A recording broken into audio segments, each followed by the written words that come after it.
Hi guys, Allie Cody here. I am a certified holistic nutritionist. I am also a certified fitness instructor and the founder and CEO of Avocado Alley, where we focus on healing through food and through faith.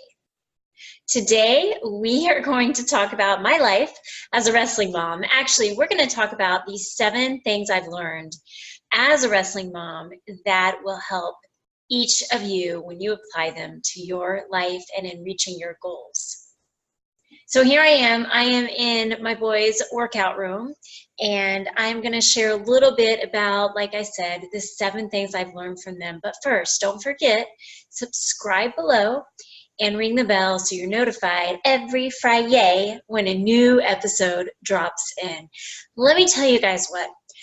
Wrestling is legitimately one of the toughest sports out there. I don't know how they do it. You know, they have that team aspect where they have a team supporting them. They have a coach in their corner, and they're out there on the mat all alone, them against one other person, and man, it is tough. And let me tell you, if you think wrestling is just about like fighting, nope, it's about points. It's about takedowns. It's about reversals.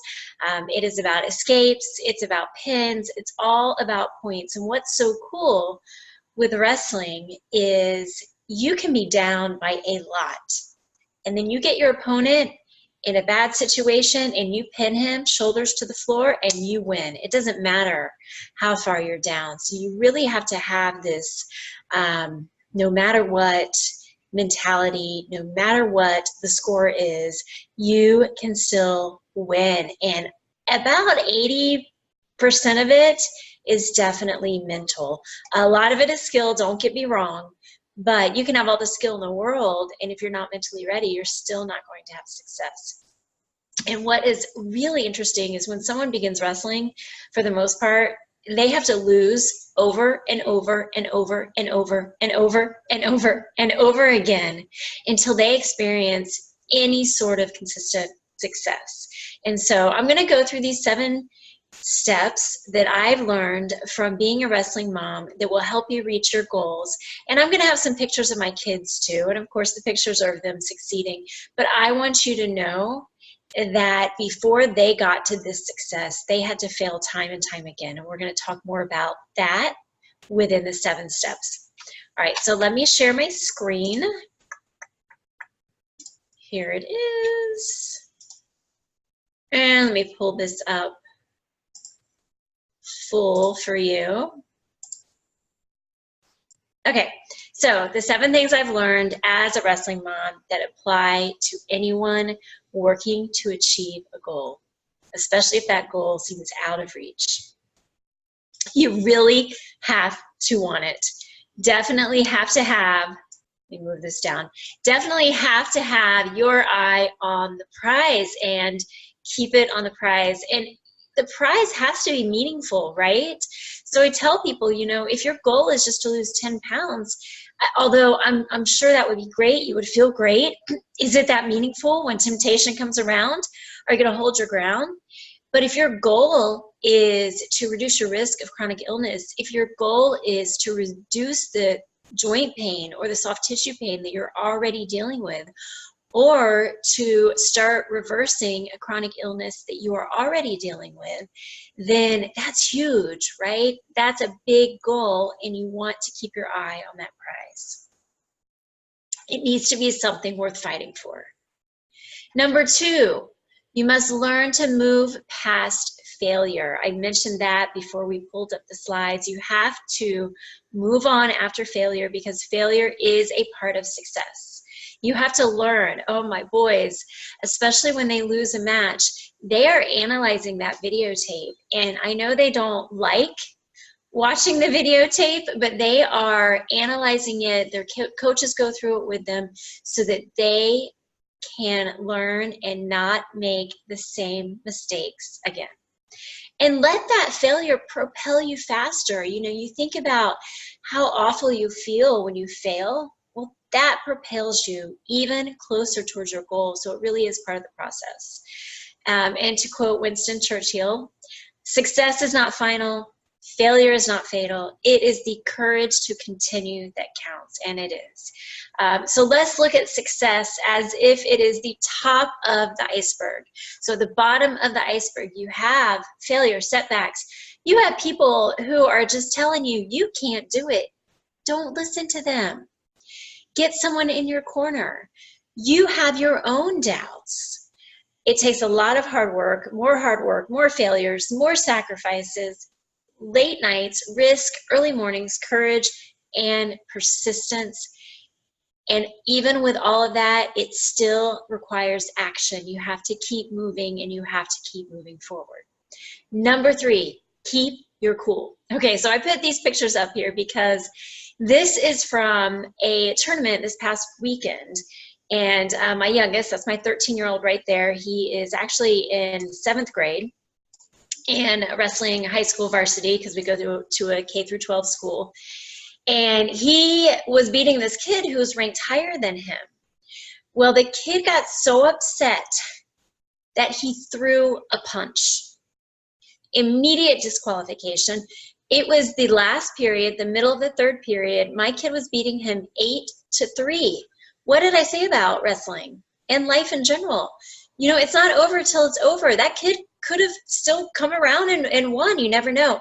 But he got so upset, he lost his cool, and he threw a punch, immediately disqualified. They end the match, and my son wins because of the misqualification. Or the disqualification. I would have loved to see the match go to fruition too, because I would have rather him have that point spread on his record and not the DQ. But lesson learned for all of us. Keep your cool no matter what. Number 4, gotta keep moving my little picture around so you can see everything. Stay focused. Okay, we kind of alluded to this in number 1, keeping your eye on the prize. You really have to stay focused. Never stop, persevere, keep fighting. I like this picture in the upper left corner because that's my son on top working to pin this kid. And he is just so focused. He's not going to let him go. He's not going to give up. And to quote Napoleon Bonaparte, the victory belongs to the most persevering. So someone may be succeeding, and of course we're not comparing ourselves to anyone else, but you persevere and you keep going and you keep going, and that's where you see success. And never let someone else's success deter you either. It should inspire you. Number 5, speaking of inspiration, stay positive. If you think you can do a thing or you think you can't do a thing, you're right, says Henry Ford. There is so much, not just in wrestling, but in our life that is mental. There is so much that has to do with our positive outlook. And hey, I'm not saying that you can't get in a rut and you can't have a day where you're just sad and things happen in life. You've got to break yourself free of that. That's also when it's good to have someone around, a support system to help you out of that as well. And when I look at this from a nutrition mindset as well, there are certain things that we eat that pull us into negative mode. So there's so much that we can do here, not just with our mindset, but also with how we're achieving those goals and how we are nurturing our bodies. Number 6, 100% effort. You know, you have people who depend on you, right? You have your family. Here we've got the wrestling family, we've got the team, and they depend on everyone giving 100%. Does that mean that everyone's going to win every single match? Nope, absolutely not.